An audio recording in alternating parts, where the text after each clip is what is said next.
নবী সাল্লাল্লাহু আলাইহি ওয়াসাল্লাম কিভাবে নামাজ পড়তেন, যে নামাজ পড়ার ফলে তার পা মোবারক ফুলে যাইত।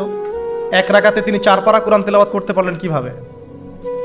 তো তাদের নামাজ আর আমাদের নামাজ, আল্লাহ রাব্বুল আলামিন তার রাসূলের মাধ্যমে একটা হাদিসে জানিয়েছেন যে এমনও অনেক নামাজি আছেন, আউযুবিল্লাহ, আল্লাহ পাক আমাদেরকে তাদের অন্তর্ভুক্ত না করুন, যে নামাজ পড়ার পরে আল্লাহ রাব্বুল আলামিন এই নামাজটাকে ওই নামাজের মুখের উপর নিক্ষেপ করে দেয়, তোমার নামাজের আমার কোনো দরকার নেই।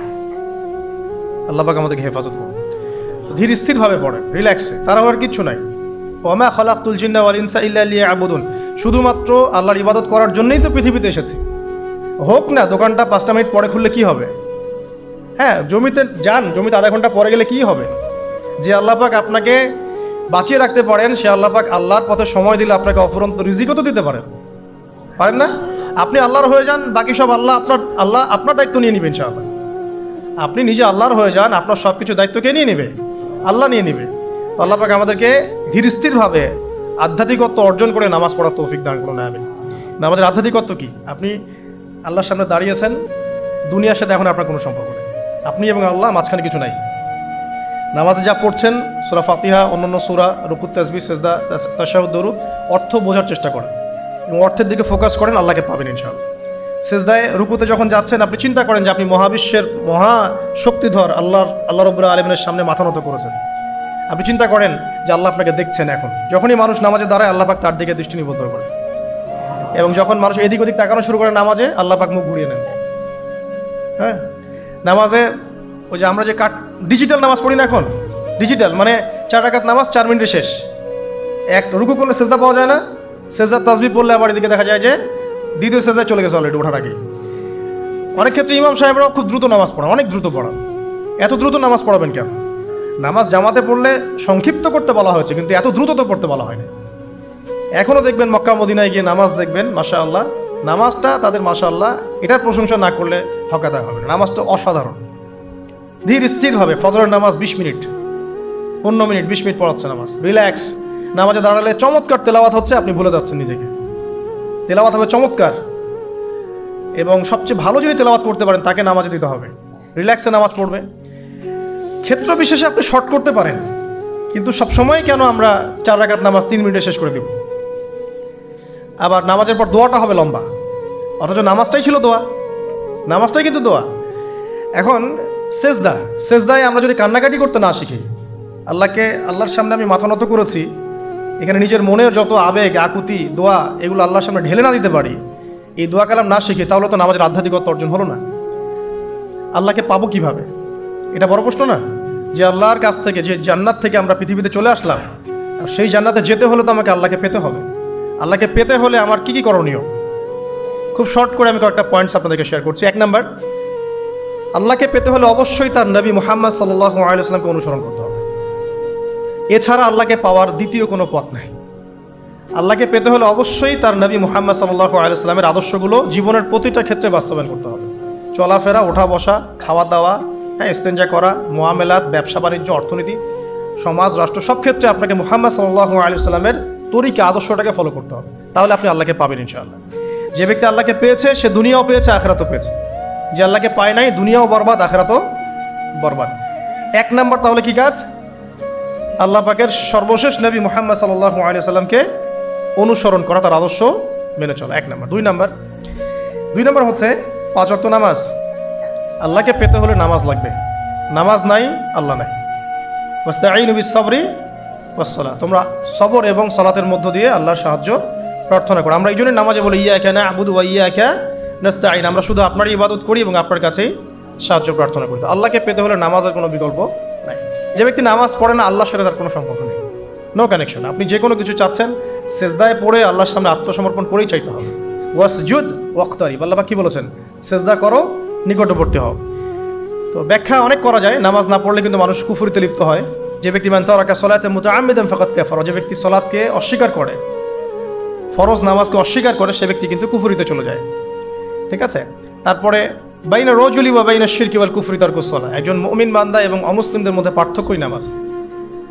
নামাজের বিষয়ে অনেক কথা আমি আগেও বলেছি, আপনারা শুনেছেন, অন্য আলেমদের কাছেও শুনেছেন। এক বাক্যে নামাজ না পড়লে ইসলামের রশিটা কেটে যাবে। মুআজ বিন জাবালকে নবী সাল্লাল্লাহু আলাইহি ওয়াসাল্লাম বলেছেন যে যদি মান তারাকা সালাতা মুতাআম্মিদান, কেউ যদি সালাতকে ইচ্ছা করে ছেড়ে দেয়, ফাকাদ বারিয়াত মিন জিম্মাতিল্লাহ, সে ব্যক্তি আল্লাহর জিম্মেদারি থেকে মুক্ত হয়ে যাবে। তার উপর আল্লাহর কোনো জিম্মাদারি নাই, আল্লাহর নিরাপত্তা জিম্মাদারি থেকে সে মুক্ত। তো 5 ওয়াক্ত নামাজ আল্লাহ পাক আমাদের সবাইকে জামাতের সাথে পড়ার তৌফিক দান করুন। এর পাশাপাশি নফল নামাজ বাড়িয়ে দেওয়ার তৌফিক দান করুন, এবং স্পেশালি তাহাজ্জুদের নামাজ যদি পারেন 2 রাকাত হলেও নিয়মিত তাহাজ্জুদের নামাজ পড়ার তৌফিক আল্লাহ পাক আমাদেরকে দান করুন। আর নামাজের বাহ্যিকতা নিয়ে এত বেশি ঝগড়ায় যাবেন না। এখন আমরা যত ঝগড়া নামাজের বাহ্যিকতা নিয়ে, হাত বাঁধা, রফুল ইয়াদাইন, আমিন আর পায়ে পা, এগুলো নিয়ে ঝগড়ার শেষ আছে? নাই। ইসলামের বিরোধী শক্তিরা হাত ভেঙে ফেলার পায়তারা করে ফেলেছে অলরেডি। হাতই না থাকলে আপনি বাঁধবেন কোথায়? মনে করেন আপনার হাতই নাই, বাঁধবেন কি উপরে না নিচে? তো এই হাত তো ভেঙে ফেলার পায়তারা করা হয়েছে। এখন আপনি পড়ে আছেন বাঁধার কোন জায়গায় বাঁধবেন সেটা নিয়ে, অথচ পুরো বৈশ্বিক চক্রান্ত মুসলিমদের বিরুদ্ধে হাতটাই ভেঙে ফেলে দিবে। তুই বাঁধবি কোথায় হাত? তারপর দেখবো। এটা আমরা বুঝতে পারি না। এটা বোঝার জন্য যে জ্ঞান, ইলম, নূর দরকার তা তো নাই আমাদের মধ্যে। এই জন্য আপোষের ঝগড়া নিয়ে পড়ে আছি। যে ছোটখাটো যে ইখতিলাফি মাসআলাগুলো চলে আসছে দীর্ঘদিন থেকে, এগুলোর কোনো সমাধানে আসতে পারবে না কিন্তু কেউ।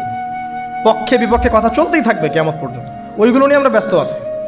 তো আমি রিকোয়েস্ট করবো না আমাদের আধ্যাত্মিকত্বের দিকে ফোকাস করে। সওম বা রোজা রাখা, অল্প সময় গুটিয়ে নিচ্ছি। সওম বা রোজা রাখা, রোজা কেন আল্লাহকে পাওয়ার মাধ্যম জানেন? কারণ রোজা রাখা অবস্থায় আমরা কিন্তু গোপনে পানাহার করি না, করি? আমরা রোজা রেখেছি, গোপনে কিন্তু পানি খেতে পারি, কেউ দেখবে না। গোসল করছেন আপনি, পানি খেতে পারেন, কেউ দেখবে? দেখবে না। লুকিয়ে লুকিয়ে আপনি কিন্তু খাবার খেতে পারেন, কেউ দেখবে না, বাসায় কেউ নাই দেখার, কিন্তু আপনি খান না। আপনি সবর করেন, সহ্য করেন, একদম সূর্যাস্তের সময় গিয়ে আপনি ইফতার করেন। এই যে কাজটা আপনি কেন করেন? কারণ আপনি ফিল করেন যে আল্লাহ আপনাকে দেখছেন। কেউ আপনাকে দেখুক না দেখুক, আল্লাহ আপনাকে দেখছেন। এটাই হচ্ছে ইহসান, এটাই হচ্ছে আল্লাহ পাকের মারিফতকে উপলব্ধি করা। আল্লাহ রাসূল সাল্লাল্লাহু আলাইহি ওয়াসাল্লাম বলেছেন, ইহসান হচ্ছে আন তা'বুদাল্লাহা কাআন্নাকা তারা, তুমি এমন ভাবে আল্লাহর ইবাদত করবে যেন তুমি আল্লাহকে দেখছো। ওয়া ইল্লাম তাকুন তারাহু ফাইন্নাহু ইয়ারাক, তুমি আল্লাহকে দেখতে না পারলেও বিশ্বাস করবে আল্লাহ তোমাকে দেখছেন। এটা রোজা রাখলে উপলব্ধি হয় না যে আল্লাহ আমাকে দেখছেন? এটা হচ্ছে আল্লাহকে পাওয়ার মাধ্যম। এই জন্য রমাজানের রোজা অবশ্যই রাখবো ইনশাআল্লাহ। পাশাপাশি এই যে সোমবার, বৃহস্পতিবার, বা এই যে মাসের 3 দিন আইয়ামে বীজের সওম আছে, 13, 14, 15, আরাফার সওম, আশুরার সওম বা নফল সওম, এগুলো রাখার অভ্যাস করলে আল্লাহকে পাওয়া যাবে ইনশাআল্লাহ। আল্লাহ পাক আমাদেরকে বেশি বেশি সওম রাখার তৌফিক দান করুন, এবং আমাকে আপনাদের সবাইকে বিগত জীবনে আমরা যারা বিভিন্ন সময় সওম রাখি নাই বা রাখতে পারি নাই, বা বিভিন্ন সালাত পড়ি নাই, পড়তে পারি নাই, এগুলোকে হিসেব করে আদায় করার তৌফিক আল্লাহ পাক দান করুন। আমিন। 4 নম্বর একটা মাধ্যম বলে দিই আল্লাহকে পাওয়ার, সেটা হলো তিলাওয়াতে কোরআন।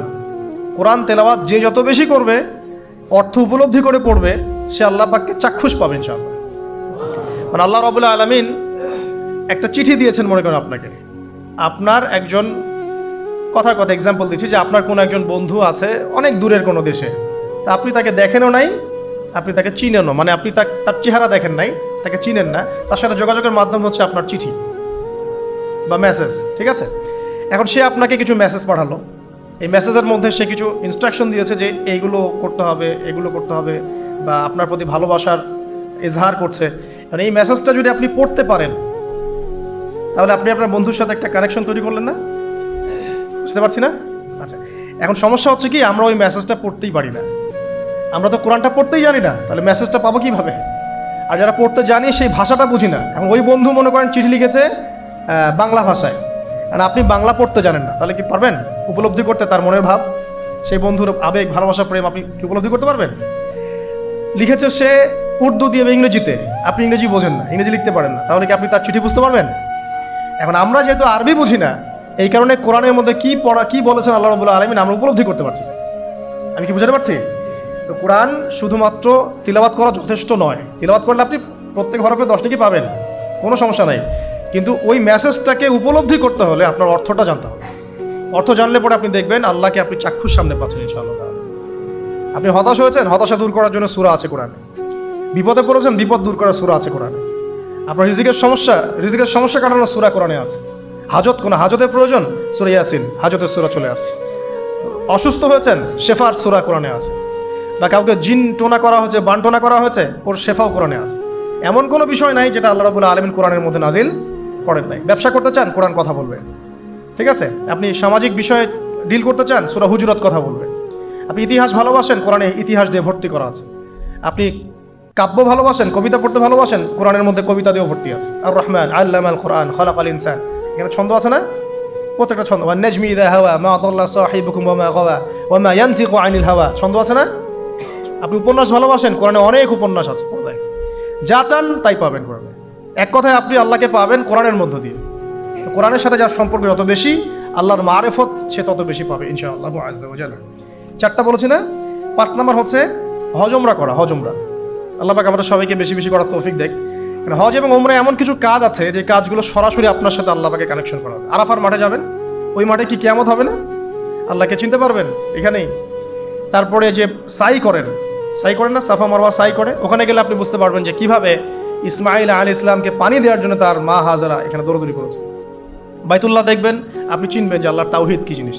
চোখে দেখার সাথে সাথেই আপনার ভিতরে এমন একটা ফিলিংস আসবে যেটা ভাষায় প্রকাশ করা যাবে না। চোখে দেখার সাথে সাথেই এমন একটা ফিলিংস আসবে, আপনাকে আমি এটা ভাষায় প্রকাশ করে বোঝাতে পারবো না।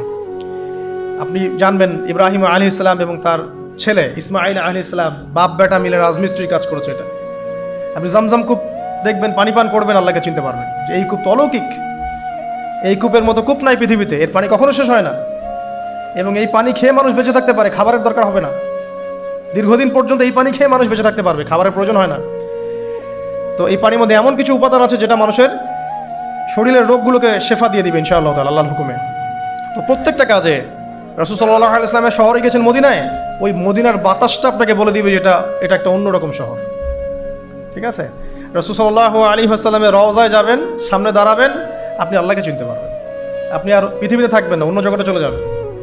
ওই যে বাকিউল গারকাদ আছে, সাহাবীদের কবরস্থান, জান্নাতুল বাকি, ওখানে ঢুকবেন, আপনার কাছে মনে হবে যে পৃথিবীটা আসলে কিছুই না। পৃথিবীর সবচেয়ে সেরা মানুষগুলো এই মাটির নিচে শুয়ে আছে, ওখানে আপনাকে খুবই তুচ্ছ মনে হবে তাদের সামনে। এই যে মানে বিভিন্ন জায়গায় গিয়ে আল্লাহকে চিনতে পাওয়া, এটা সবচেয়ে ভালো হয় হজ এবং উমরাতে গিয়ে। আল্লাহ পাক আমাদেরকে তৌফিক এনায়েত করুন, আমিন। তো এটা একটা আল্লাহকে পাওয়ার দোষ। যাদের হজ ফরজ হয়ে গেছে অবশ্যই হজ করে ফেলবেন, আর যাদের সামর্থ্য আছে তারা বেশি বেশি উমরা করবেন। নবী সাল্লাল্লাহু আলাইহি ওয়াসাল্লাম বলেছেন, এক হজ পরের হজের মধ্যে যত গুনাহ মাফ করিয়ে দেয়, এক উমরা পরের উমরার মধ্যে যত গুনাহ সেগুলোকে মাফ করিয়ে দেয়। আল্লাহ পাক আমাদেরকে এই আমলগুলো করার তৌফিক এনায়েত করুন। 6 নাম্বার বলছি জিকির। আল্লাহ পাকের জিকির বাড়াতে হবে। যে আল্লাহ পাকের জিকির যত বেশি করবে, সে আল্লাহ পাকের মারিফত তত বেশি উপলব্ধি করবে, আল্লাহকে পাবে ইনশাআল্লাহ। আর এই জিকির করার জন্য ওযুও শর্ত নয়, জানেন? আল্লাহর জিকির করার জন্য কিন্তু ওযু শর্ত নয়। আপনি মনে মনে চলতে ফিরতে অলওয়েজ সুবহানাল্লাহ, আলহামদুলিল্লাহ, আল্লাহু আকবার, লা ইলাহা ইল্লাল্লাহ, আস্তাগফিরুল্লাহ পড়তেই থাকতে পারেন। কষ্টের কিছু আছে? খালি জবান চলবে, খালি জবান চলবে। মাঠে কাজ করছেন, ওই যে লাঙল দিয়ে কাজ করছেন, সেচ দিচ্ছেন, আপনি পড়তে থাকবেন আস্তাগফিরুল্লাহ ওয়া আতুবু ইলাইহি, লা হাওলা ওয়ালা কুওয়াতা ইল্লা বিল্লাহ, সুবহানাল্লাহ, আলহামদুলিল্লাহ, লা ইলাহা ইল্লাল্লাহ, আল্লাহু আকবার। কোনো সমস্যা? কোনো সমস্যা নেই। রান্না বান্না করছে মেয়েরা, এটা করতে করতে পড়তে পারবে না? গাড়ি ড্রাইভ করছেন, ড্রাইভ করতে করতে আপনি পড়তে পারবেন লা ইলাহা ইল্লাল্লাহ ওয়াহদাহু লা শারীকা লাহু, লাহুল মুলকু ওয়া লাহুল হামদু ওয়া হুয়া আলা কুল্লি শাইইন কাদির। যে কোনো কাজ করতে করতেই ইল্লাল ইস্তিনজা, ইস্তিনজা বাদ দিয়ে। ইস্তিনজা কি জিনিস? প্রসাব পায়খানা। এই সময় এগুলো মুখ দিয়ে বলবেন না, দরকার নাই। আপনি এখানে এরপরে যে সময়গুলো আছে এগুলোতে আপনি জিকির বাড়াবেন। যে যত বেশি জিকির করবে তার কলব তত বেশি পরিচ্ছন্ন হবে। যার কলব যত পরিচ্ছন্ন, আল্লাহর নূর তার কলবে তত বেশি আসবে, সে আল্লাহ পাকে তত কাছে পাবে ইনশাআল্লাহু আযজা ওয়া জাল। 7 নাম্বার দোয়া ইস্তেগফার বাড়িয়ে দেয়। আল্লাহর কাছে বেশি বেশি দোয়া করতে হবে। দোয়া বাড়িয়ে দেন। দোয়ার জন্য হুজুর ডাকতে হবে না, দোয়ার জন্য আমাকে ডেকে বাসায় খাওয়ানোরও দরকার নেই আপনার। দোয়ার জন্য আপনি যথেষ্ট। নামাজে দাঁড়ান, নামাজের সিজদায় দোয়া করেন, নফল নামাজ পড়েন, নফল নামাজের সিজদায় দোয়া করেন, নামাজের পরে হাত তুলে দোয়া করেন প্রয়োজনে, নামাজে সালাম ফেরানোর আগে দোয়া করেন, যে কোনো ভালো কাজ করেছেন তারপর দোয়া করেন। ঠিক আছে? কোরআন তেলাওয়াত করলেন, দোয়া করেন। তাহাজ্জুদের ওয়াক্তে দোয়া করেন, বৃষ্টি পড়ছে তখন দোয়া করেন। ঠিক আছে? মানে দোয়া কবুলের মোমেন্ট, সময়গুলো, আজান হয়েছে, আজান ইকামতের মাঝখানে দোয়া করেন। এই যে এখন খুতবা হচ্ছে, এই সময় দোয়া করেন, দোয়া কবুল হবে। দিনী মজলিসে বসেছেন, দোয়া করেন, দোয়া করতে থাকেন। মনে করেন যত বেশি আপনি দোয়া করতে পারবেন আল্লাহর কাছে, ইনশাআল্লাহ আল্লাহকে আপনি তত কাছে পাবেন ইনশাআল্লাহ। এটা আল্লাহকে পাওয়ার অন্যতম মাধ্যম। এবং ইস্তেগফার মানে কি? তওবা করা। আস্তাগফিরুল্লাহাল্লাযী লা ইলাহা ইল্লা হুয়াল হাইয়ুল কাইয়ুম ওয়া আতুবু ইলাইহি। এটা বেশি বেশি পড়বেন। দিনে কমপক্ষে 70 বার বা 100 বার পড়ার চেষ্টা করবেন। আল্লাহ পাক তৌফিক দান করুন। কয়টা বলেছি ভাই? 7টা। আচ্ছা, 8 নাম্বার হচ্ছে সদকা করা। সদকা, দান সদাকা আল্লাহর কাছে খুব বেশি পছন্দের। দান সদকা করার জন্য সম্পদ লাগে না। আমার কথা শুনেন, দান সদকা করার জন্য সম্পদ লাগে না, কলিজা লাগে, মন লাগে। বহু বড় বড় মানুষ আছে দান সদকা করতে পারে না, কোটিপতি, যাকাত দেয় না, আছে না? আর বহু গরিব মানুষ ভ্যান চালায়, কৃষিকাজ করে, দেখবেন 100 টাকা দান করে দিল। মন থাকতে হয়, মন, কলিজা বড় থাকতে হয়। যাদের কলিজা বড়, মন বড়, তারা দান সদকা করতে পারবে ইনশাআল্লাহ। আর যার মন বড়, সেখানেই তো আল্লাহর নূর আসবে। সংক্ষিপ্ত মনে কি, সংকীর্ণ মন আল্লাহর নূর কোত্থেকে আসবে? কথা বুঝতে পারে নাই? তো দান সদকা বাড়ান। আপনি 1 টাকা দান করেন, 5 টাকা দান করেন, হালাল রিজিক থেকে 1 টাকা দান করেন, সেটা আল্লাহর কাছে অনেক বেশি পছন্দের। একটা হাদিসে নবী সাল্লাল্লাহু আলাইহি ওয়াসাল্লাম বলেছেন, হালাল উপার্জন থেকে আল্লাহর বান্দারা যখন একটা খেজুরও দান করে, আল্লাহ পাক সেই একটা খেজুরকে আস্তে আস্তে বড় করতে থাকেন, বড় করতে থাকেন, বড় করতে থাকেন। এটা এক পর্যায়ে পাহাড়ের সমান হয়ে যায়। এবং কিয়ামতের মাঠে মানুষ তার দান এবং সাদাকার যে ছায়া, এই ছায়ার নিচে অবস্থান করবে। আপনার বিপদ হয়েছে, দান সদকা করেন, বিপদ দূর হয়ে যাবে ইনশাআল্লাহ। জটিল কোনো রোগ হয়েছে, কোনো ডাক্তার ট্রিটমেন্ট করতে পারছে না, সদকা করেন, রোগ ভালো হয়ে যেতে পারে ইনশাআল্লাহ। সদকার ব্যাপক ফজিলত আছে। সদাকা, দান, সদাকা, দোয়া, এগুলো তাকদিরের যে বিপদ আপদগুলো আছে না, ঝুলে আছে, আমাদের তাকদিরে বিপদ আছে না অনেক, এগুলোকেও সরিয়ে দিতে পারে আলহামদুলিল্লাহ। এই শক্তি আছে দোয়া এবং দান সদকার মধ্যে। আল্লাহ পাক আমাদেরকে বেশি বেশি সদাকা করার তৌফিক দান করুন, আমিন। আর সদাকা নফল না করতে পারলেও কমপক্ষে ফরজ যাকাতটুকু দিবেন, ফরজ যাকাতটুকু দিবেন। কারণ যাকাত, সদকা এবং ব্যবসা, এগুলো হচ্ছে ইসলামিক অর্থনীতির মূল ভিত্তি, এর সাথে কৃষিকাজ। আর দুটো বলে শেষ করে দেই। 9 নম্বর হচ্ছে আমর বিল মারুফ এবং নাহি আনিল মুনকারের কাজ করা, মানে সৎ কাজের আদেশ করা, মানুষকে অসৎ কাজে নিষেধ করা। এই কাজটা যে যত বেশি করবে, সে তত বড় ব্যবসায়ী। কারণ কি, আপনার দাওয়াতে, আপনার লেকচার শুনে, আপনার বই পড়ে, আপনার নসিহত শুনে যদি একটা মানুষও দিনের পথে ফিরে আসে, ওই একটা মানুষের সারা জীবনের যে নেক কাজ, এই সমস্ত নেক কাজের একটা অংশ আপনি পাবেন। আবার আপনি কাউকে অন্যায় থেকে বারণ করেছেন, আপনার দাওয়াত শুনে কেউ সিগারেট ছেড়ে দিয়েছে, মাদক ছেড়ে দিয়েছে, জেনা ছেড়ে দিয়েছে, পণ ছেড়ে দিয়েছে, বা হারাম সুদ ছেড়ে দিয়েছে, ওই মানুষটা এখন সারা জীবন যত ভালো কাজ করবে, এই পুরো ভালো কাজের একটা অংশ আপনি পাবেন ইনশাআল্লাহ। এর চেয়ে বড় কিন্তু কোনো ব্যবসা নাই। এই কাজটা করলে আল্লাহ পাকের রহমত নেমে আসে, আর এই কাজটা ছেড়ে দিলে আল্লাহ পাকের গজব নেমে আসবে। যখন মানুষ ন্যায়ের আদেশ এবং অন্যায় নিষেধ ছেড়ে দিবে, আল্লাহর গজব নেমে আসবে। আর মানুষ যত বেশি সৎ কাজে আদেশ করবে, অসৎ কাজে নিষেধ করবে, আল্লাহর রহমত তত কাছে আসবে ইনশাআল্লাহ। আল্লাহকে পাওয়া যাবে ইনশাআল্লাহ তাআলা। আল্লাহ পাক আমাদেরকে তৌফিক ইনায়াত করুন। আর সর্বশেষ একটা বলে শেষ করে দেই, সেটা হলো যে আল্লাহর দিনকে, আল্লাহর দিনের খেদমত করা বা দিনের কল্যাণে নিজেকে নিয়োজিত রাখা। আল্লাহর দিনের খেদমত করা বা দিনের কল্যাণে নিজেকে নিয়োজিত করলে আল্লাহ পাককে পাওয়া যাবে ইনশাআল্লাহ। এই পৃথিবীতে আল্লাহ পাকের সবচেয়ে গুরুত্বপূর্ণ জিনিসটা কি? নিয়ামতটা কি? আল্লাহর দিন না? এই দিন ছাড়া কি পৃথিবীতে আর কিছু আছে? একটা হাদিসে আসছে যে পুরো পৃথিবীটাই তো অভিশপ্ত। পুরো পৃথিবীটা কি? অভিশপ্ত। শুধুমাত্র দিনের এলেম অর্জনের জায়গা ছাড়া, তালেবে এলেমদের জায়গা ছাড়া, দিনী মাহফিলগুলো ছাড়া, যেখানে নামাজ হয়, এই জায়গাগুলো ছাড়া বাকি সব অভিশপ্ত জায়গা। তো এখানে পৃথিবীতে সবচেয়ে গুরুত্বপূর্ণ এবং ইম্পর্টেন্ট, আল্লাহর কাছে প্রিয় জিনিসটা কি? আল্লাহর দিন। তো আল্লাহর সেই প্রিয় জিনিসটাকে যারা এগিয়ে নেওয়ার চেষ্টা করবে, সেই দিনের খেদমত করার চেষ্টা করবে, দিনের জন্য একটা মসজিদ করা, একটা মাদ্রাসা করা, হ্যাঁ, একটা কোনো ভালো কোনো প্রকল্প করার চেষ্টা করবে, আল্লাহ পাক কি তাদেরকে রক্ষণাবেক্ষণ করবেন না? আল্লাহ পাক তাদের অভিভাবক হবেন না? নিঃসন্দেহ হবেন ইনশাআল্লাহ। এবং ইনশাআল্লাহ তাআলা তারা পৃথিবীতেও সফল হবে, পরকালেও ইনশাআল্লাহ তাআলা সাফল্যের চাদর তাদেরকে আঁকড়ে ধরবে ইনশাআল্লাহ তাআলা। আল্লাহ রাব্বুল আলামিন আমরা সবাইকে এই দুনিয়াতে আল্লাহকে পাওয়ার তৌফিক দান করুন, এবং যে কাজগুলো করলে পরে আল্লাহকে পাওয়া যায়, সেই কাজগুলো বেশি বেশি করে করার তৌফিক আল্লাহ পাক দান করুন। এবং পরকাল আল্লাহ রাব্বুল আলামিন আমাদের গুনাহগুলোকে মাফ করে আল্লাহর রহমতের চাদরে আমাদেরকে আবৃত করে নিন, আল্লাহুম্মা আমিন। নবী সাল্লাল্লাহু আলাইহি ওয়াসাল্লামের সামনে ওমর রাদিয়াল্লাহু আনহু বসে আছেন। কে বসে আছেন? ওমর রাদিয়াল্লাহু আনহু নাম তো জানেন, ইসলামের দ্বিতীয় খলিফা। তো তিনি ইহুদিদের কাছ থেকে ছোট্ট একটা তাওরাতের একটা পৃষ্ঠা তিনি পেয়েছিলেন, এমনি পড়ার জন্য, জাস্ট দেখার জন্য তিনি বের করে একটু পড়ছেন। তিনি কি তাওরাতের প্রতি ইমানদার, মানে তাওরাতকে কোরআনের উপর অগ্রাধিকার দেওয়ার মানুষ? না, তিনি জাস্ট এমনি কৌতূহল বশত দেখছেন। দেখে নবীজিকে বলছেন যে তাওরাতে কিছু সুন্দর কথা আছে ইয়া রাসূলুল্লাহ। এই কথা বা এই স্টেটমেন্ট শোনার সাথে সাথে নবী সাল্লাল্লাহু আলাইহি ওয়াসাল্লামের চোখ মুখ রাগে লাল হয়ে গেল। হাদিসটা মিশকাতে আছে।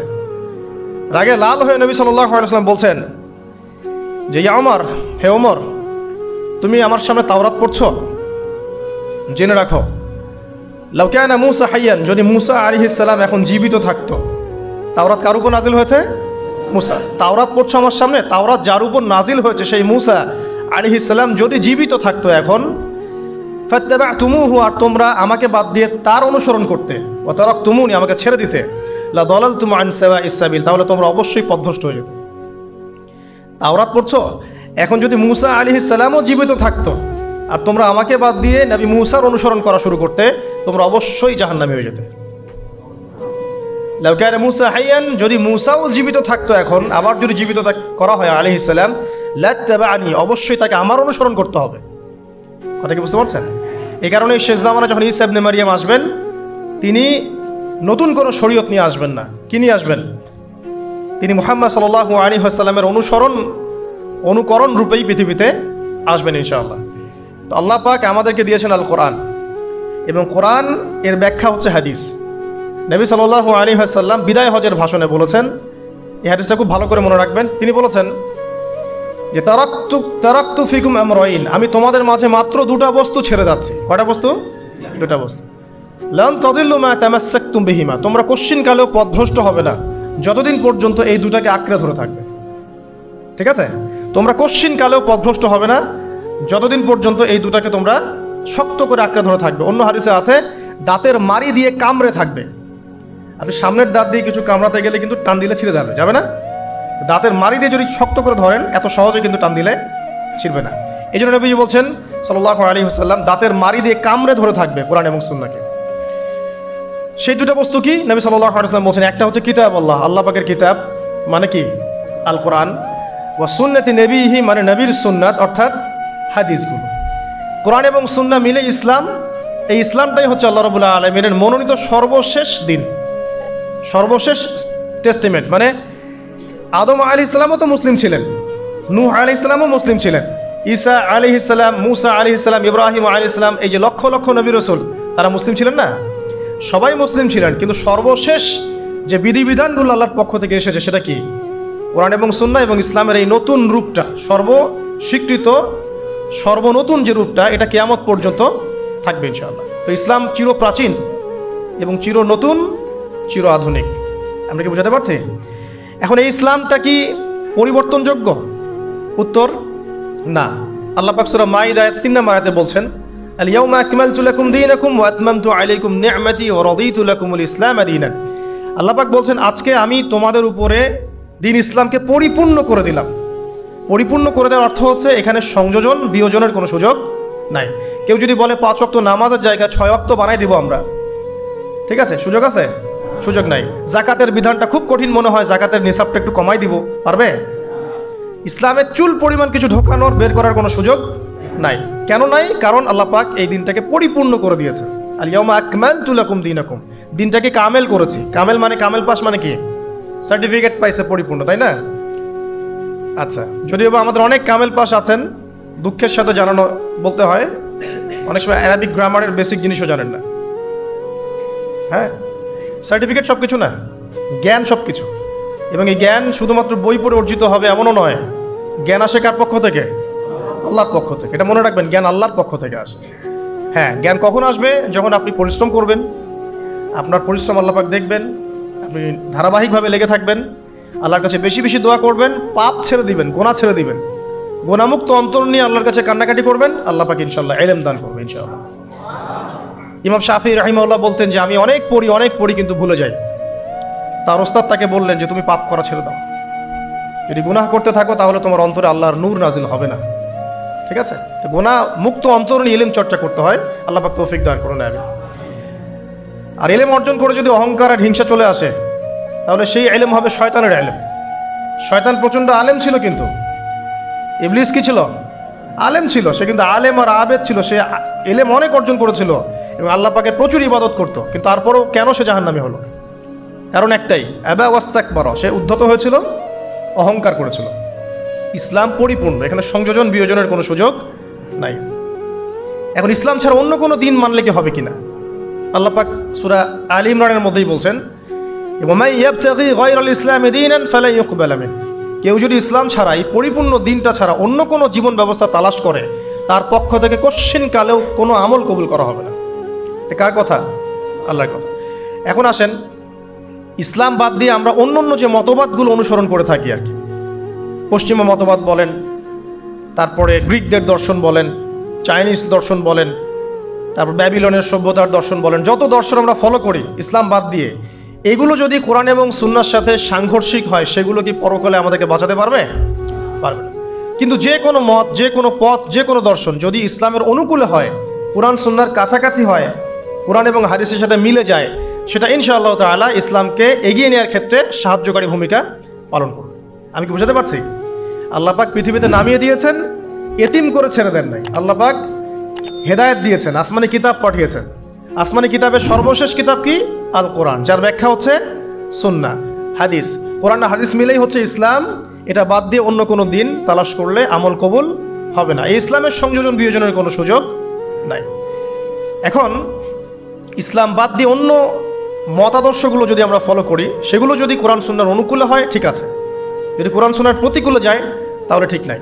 যদি আপনারা বলেন, এখন সারা বিশ্বই কথা বলে যে বেশিরভাগ মানুষ যা বলবে সেটাই হক, বেশিরভাগ মানুষ যেটা বলবে সেটা সঠিক, ডেমোক্রেসি, বেশিরভাগ মানুষ যা বলবে সেটাই সঠিক। এখন এই মসজিদে মনে করেন যে 1000 মানুষ বসে আছেন, কথার কথা, এখন একটা ভোটাভুটি করলাম।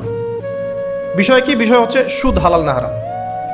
বিষয়টা হচ্ছে সুদ মানবতার কল্যাণে উপকারী না ক্ষতিকর। এখন আপনাদের মধ্যে 999 জন ভোট দিল যে সুদ মানবতার জন্য উপকারী, অর্থনৈতিক অগ্রগতির জন্য সুদের দরকার আছে। সুদের লোন না নিলে এই যুগে চলা যায় না, সুদ না খেলে এই যুগে বিল্ডিং করা যায় না, সুদ না খেলে অর্থনৈতিক প্রোগ্রেস হবে না। তাদের মত এটা। কজনের মত? 1000-এ 999 জন। তো বেশিরভাগ মানুষ যেহেতু এটাতে ভোট দিল, অতএব এটা সত্য নাকি? ওই যে একজন আল্লাহর বান্দা বলছেন না এটা ভুল, এটা মিথ্যা, এটা আল্লাহর আইনের বিরোধী, রাসূলের আইনের বিরোধী, এটা মানবতার বিরোধী। সুদ খেলে এক শ্রেণীর মানুষ ধনী হয়, বেশিরভাগ মানুষ গরিব হয়ে যায়, এবং সুদের কোনো কল্যাণ নাই, বরং এর মধ্য দিয়ে সম্পদ সংকুচিত হয়। তার বুঝ, একজনের বুঝ। এখন ইসলামের দৃষ্টিতে ওই একজনের রায়টা নেওয়া হবে না 999 জনের রায় নেওয়া হবে? তাহলে ইসলামের মানদণ্ডে এই প্রচলিত সোকল ডেমোক্রেসি টিকলো কিনা? টিকলো না, টিকলো না। এখানে বুঝতে হবে যে কখন টিকবে, যখন বেশিরভাগ মানুষের রায়টা কোরআন সুন্নাহর অনুকূলে হয়েছে। এখানে 800 জন বলেছেন সুদ হারাম, 200 জন বলেছে সুদ হালাল, 800 জন সঠিক বলেছে, 200 জন ভুল বলেছে। সঠিক বেঠিকের মানদণ্ড কি? কোরআন এবং হাদিস। এখন আমরা এটাকে নিতে পারবো, এই ডেমোক্রেসিতে কোনো সমস্যা নেই। আমি মনে বুঝাতে পারছি না। আচ্ছা, আরেকজন মনে করেন বললেন যে 4টা প্রচলিত ধর্ম, প্রচলিত 4টা ধর্ম, যেমন বুদ্ধিজম, হিন্দুইজম, খ্রিস্টানিজম এবং ইসলাম, এই 4টা ধর্ম মিলে একটা নতুন ধর্ম করা যায়। কথার কথা বোঝেন? কোনো সমস্যা? 4টা রিলিজন মিলে নতুন একটা ধর্ম করা যায়, এটা কিছু মানুষ মত দিল। আর কিছু মানুষ বলছেন না, এটা সম্ভব না, ইসলাম ইসলামের জায়গায় থাকবে, অন্যান্য ধর্ম অন্যান্য ধর্মের জায়গায় থাকবে। তবে আমরা সবার সাথে সম্প্রীতি বজায় রাখবো, কারোর সাথে কারো কোনো দ্বন্দ্বে আমরা যাব না। এখন এই বেশিরভাগ মানুষ যে বলছে যে সব ধর্মগুলো মিলে একটা নতুন মানব ধর্ম তৈরি করা যায়, ওই মতটা সঠিক হবে নাকি অল্প কিছু মানুষের মতটা সঠিক হবে? তো এখানে একটা মূলনীতি বুঝতে হবে যে কোরআন এবং সুন্নাহর অনুকূলে যে কোনো মত আসুক গ্রহণ করা যাবে, কোনো সমস্যা নেই। বিজ্ঞান হোক, দর্শন হোক, আপনার যে কোনো ইজম হোক, যে কোনো মতবাদ হোক, কোনো সমস্যা নেই। কিন্তু কোরআন এবং সুন্নাহর মূলনীতির বাইরে চলে গেলে কি সমস্যা? এখন হয়তো প্রেশারাইজড করে যদি কেউ চাপিয়ে দেয়, সেটা আলাদা বিষয়। আপনি মানতে বাধ্য হয়েছেন, সেটা আলাদা বিষয়। কিন্তু মন থেকে যদি স্বীকার করে নেন যে না, ইসলামের বাইরেও অন্যান্য বিষয়গুলো মেনে নেওয়া যায়, তাহলে সমস্যা। আল্লাহ পাক আমাদেরকে বোঝার তৌফিক দান করুন। এখন একটা দিকে ফোকাস করে আমি আলোচনাটাকে এন্ডিংয়ের দিকে নিয়ে যাবো ইনশাআল্লাহ। সেটা হলো যে আল্লাহ রাব্বুল আলামিন আমাদেরকে পৃথিবীতে পাঠিয়ে দিয়েছেন, সে আল্লাহর কাছে আমাদেরকে ফিরতে হবে না? ফিরতে হবে। আল্লাহ পাক এমনি এমনি পাঠিয়ে দেননি, সময় দিয়েছেন, আসমানি কিতাব দিয়েছেন, নবী রসুলও পাঠিয়েছেন। কারণ আসমানি কিতাব তো আমরা এমনি এমনি প্র্যাকটিস করতে পারবো না। হাতে একটা কোরআন ধরিয়ে দিলেই তো সবাই আমল করতে পারবে না, পারবে? একজন রোল মডেল তো লাগবে, একজন গাইডলাইন তো লাগবে। সেই আদর্শ গাইডলাইন হচ্ছে রাসূলুল্লাহ সাল্লাল্লাহু আলাইহি ওয়াসাল্লাম। তাকে দেখে আমরা শিখেছি কিভাবে কোরআন আমল করতে হয়, কিভাবে হাদিসের উপর আমল করতে হয়। এটা সাহাবীরা দেখে শিখেছেন, সাহাবীদেরকে দেখে তার পরের জেনারেশন শিখেছে, তার পরের জেনারেশন তার পরের জেনারেশন দেখে শিখেছে। এভাবে আস্তে আস্তে সিনাই জ্ঞানটা কি হয়েছে? চলে এসেছে। পরে এখন আমরা কিন্তু নবীকে দেখতে পারি না, এখন আমরা দেখি শুধু কোরআন একটা কপিজ এবং হাদিসের কিছু বই। আমরা কিন্তু নবীকে দেখি নাই সাল্লাল্লাহু আলাইহি ওয়াসাল্লাম। আমরা সাহাবীদেরকেও দেখি নাই, আমরা তাবি কাউকে দেখিনি, ইমামদেরকেও দেখি নাই। 4 ইমামকেও দেখেছেন? দেখেন নাই। এখন কোরআন এবং সুন্নাহর এই যে সিলেবাস আপনি কিভাবে ফলো করবেন? সমকালীন বরেণ্য ওলামায়ে কেরাম যারা আছে, তারা যেভাবে কোরআন সুন্নাহর ব্যাখ্যা করছেন, এই ব্যাখ্যাগুলোকে আপনি আগের কিতাবের সাথে মিলিয়ে দেখবেন। যদি ঠিক থাকে এই ব্যাখ্যা গ্রহণ করবেন। মানে আমরা এখন আলেম ওলামাদেরকে দেখে দিন শিখছি। যে কোনো মাসআলা জানতে হলে আপনি আলেমের কাছে আসেন না, একটা জব করছেন, জবের বিষয়ে আপনি হয়তো জানেন না, যেখানে হালাল কতটুকু হারাম কতটুকু, আপনি এসে কাকে জিজ্ঞাসা করেন? ইমাম সাহেবকে বা আলেমকে জিজ্ঞাসা করেন, তিনি কোরআন হাদিস ইস্তেহাদ করে গবেষণা করে আপনাকে একটা মত দেন। এই মতটা আপনি ফলো করেন না? এটাই মাযহাব, এটাই হচ্ছে মাযহাব, যেটা না মানলে অবশ্যই একজন মানুষ ইসলাম প্র্যাকটিস করতে পারবে না। সবাই তো আর কোরআন সুন্নাহর সব জ্ঞান লালন করে না, করে? সবাই কি কোরআন সুন্নাহর সমস্ত জ্ঞান লালন করবে? কোরআন এবং হাদিস ফলো করতে হবে। তো কোরআনের সব আয়াত কি আমি জানি? সব আয়াতের ব্যাখ্যা আমি জানি? হাদিসের সব হাদিস কি আমার মুখস্থ আছে বা ব্যাখ্যা আমি জানি? জানি না। যেহেতু আমি কোরআন এবং হাদিসের সব কিছু জানি না, আংশিক জানি, তাই আমার জ্ঞানটা আংশিক হবে। এখন আমার সামনে একটা মাসআলা পড়ে গেল, যে মাসআলা সম্পর্কে আমার জ্ঞান নাই, তখন আপনি কি করবেন? নিশ্চয়ই কোনো আলেমকে জিজ্ঞাসা করবেন, কোনো বড় পীর সাহেবকে জিজ্ঞাসা করবেন, বা যিনি বরেণ্য স্কলার তাকে জিজ্ঞাসা করবেন। তিনি আপনাকে কোরআন সুন্নাহ গবেষণা করে একটা ইস্তেহাদ বা ফতোয়া দিবেন। এই যে আপনি তার মতটা নিলেন, এটাই মাযহাব। এটা খারাপ কিছু না, এটা পথ, মানে তার মতটা নেয়া। এটা না নিলে সাধারণ মুসলিমরা তো আর দিন পালন করতে পারবে না। সবাই তো আর বড় আলেম না। সবাইকে আলেম, যিনি বরেণ্য আলেম, যিনি কোরআন হাদিস সব পড়ে ফেলছে, তার ব্যাপার ডিফারেন্ট। সে নিজেই মুস্তাহিদ, তার তো আর মাযহাব মারার প্রয়োজন হচ্ছে না। সে তো নিজেই মুস্তাহিদ, সে তো নিজেই গবেষণা করে একটা রায় বের করতে পারে, তার তো আর মাযহাব মারার প্রয়োজন হচ্ছে না। তারপরেও এখন এই যুগে এই সৎসাহস কয়জনের আছে যে বলতে পারে কোরআন সুন্নাহর সব জ্ঞান আমি জানি? বলতে পারবে? এই কারণেই বরেণ্য ওলামায়ে কেরামরাও পর্যন্ত তাদের পূর্ববর্তীদের মাযহাবটাকে কি করেন?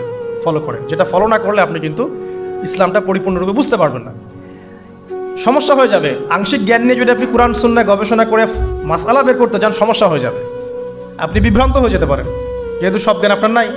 যেমন কিছু মানুষ বিভ্রান্ত হয়ে গেছে, কোরআন সুন্নাহ গবেষণা করে বলছে যে হাদিস আর মানার দরকার নেই, কোরআন মানলেই হবে। হ্যাঁ, এরকম অনেক মানুষ বের হয়েছে এখন। অনেক মানুষ দেখলাম সেদিন বলছে যে কোরআন সুন্নাহ গবেষণা করে দেখেছে যে নবী সাল্লাল্লাহু আলাইহি ওয়াসাল্লাম শেষ নবী নন, আরো নবী নাকি আসতে পারে, নাউজুবিল্লাহ।